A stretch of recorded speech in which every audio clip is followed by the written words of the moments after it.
diciembre, ahí está, o 1 de enero. No se paga.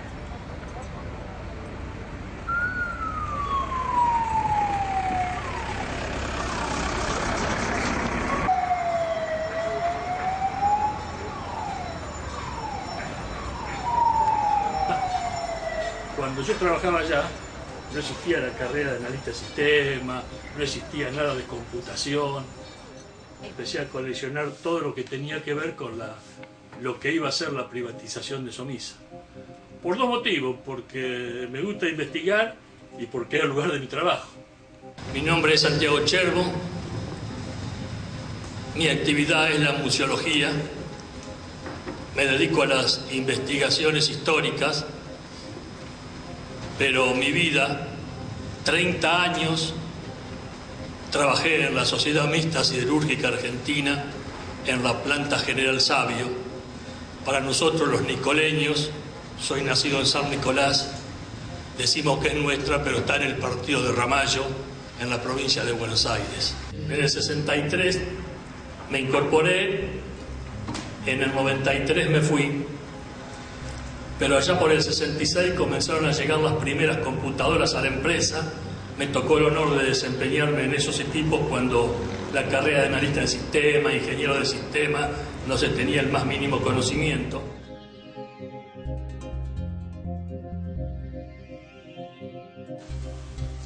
En la época de Alfonsín empezó Machiné, a toda la gente que estaba en la parte de economía con él, a hablar de que era necesario privatizar la empresa porque iban a mejorar el país, iban a pagar la deuda externa.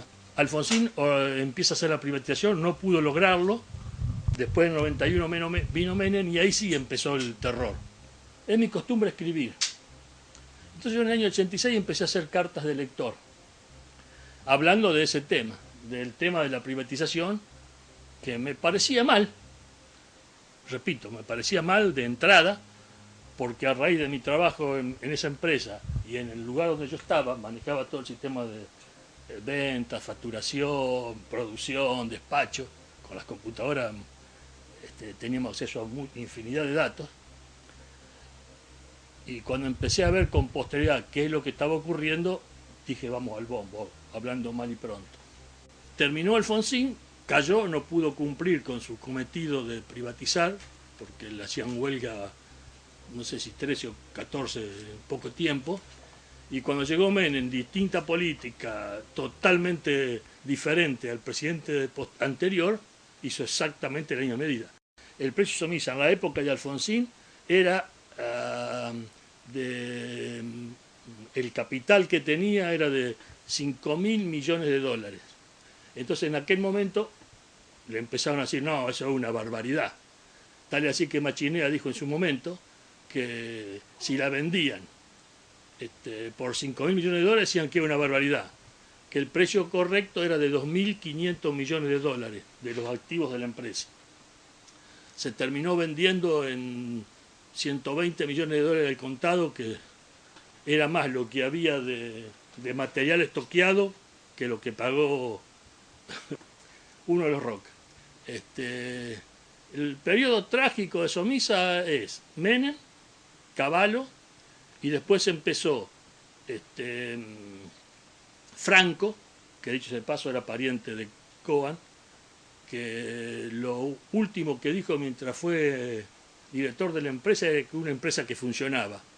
Dijo eso y lo eliminaron, lo sacaron del gobierno de la empresa porque había dicho que era buena y estaba funcionando bien, lo eliminaron a Franco. Y eso que era el suegro de Coan, que era la mano derecha de Menem. Después vino Cataño, un delincuente mayor, un estafador de aquellos, que ahí fue donde empezó el total declive de la empresa, porque era un tipo sin... no me sale la palabra, pero no tenía miramientos para nada. La prueba está de que después el hermano terminó colgado en la costería de Buenos Aires, con el diario, con el recorte de la privatización en la boca, como una señal a él para que se quedara en el molde, que no dijera nada de lo que le podría pasar, ¿no es cierto? Él era el delincuente mayor.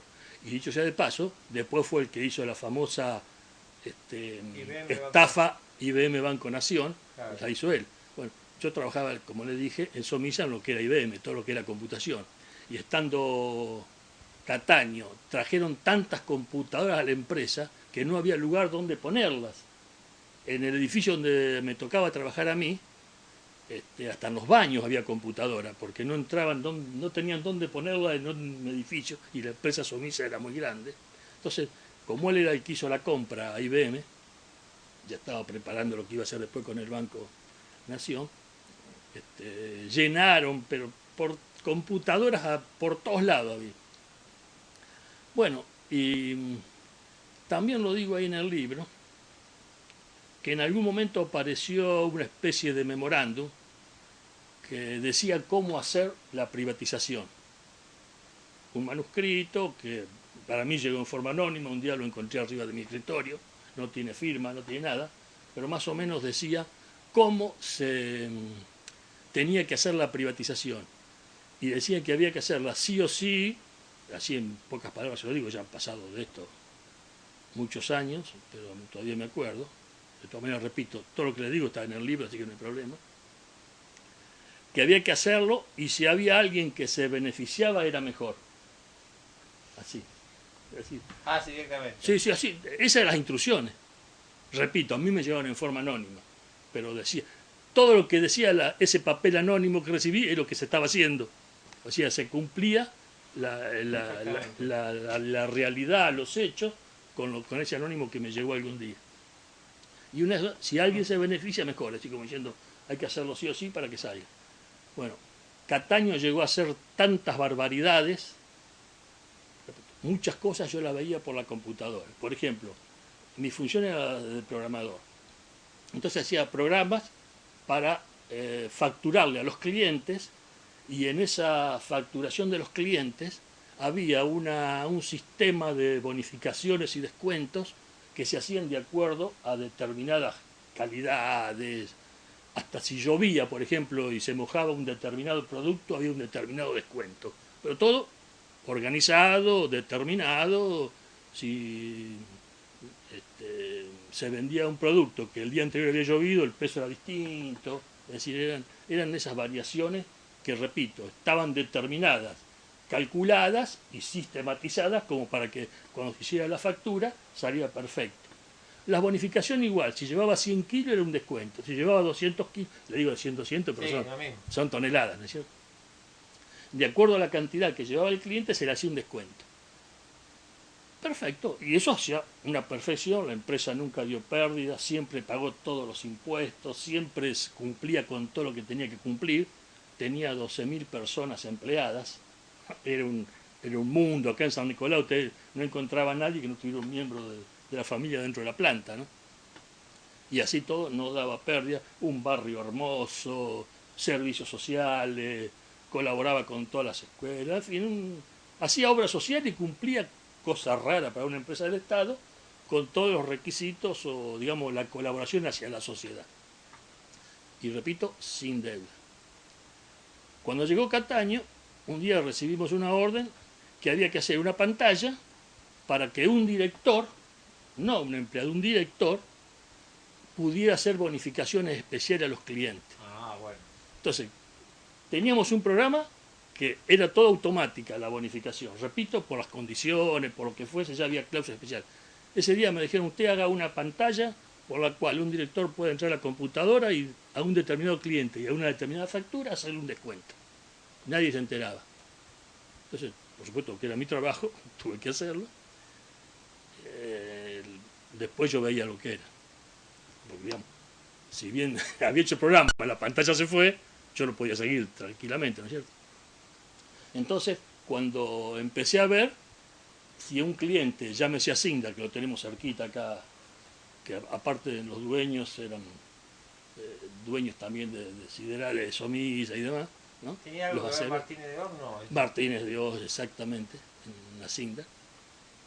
Empecé a ver que hacían bonificaciones del 90%. Ah, bueno. Es decir, se vendían 100 pesos y por esas pantallas que le digo que me tocó hacer la mía en un último momento, un director le podía hacer una bonificación a un cliente del 90% de lo que había llevado. Es decir, había que por todos los medios tratar de que la empresa perdiera.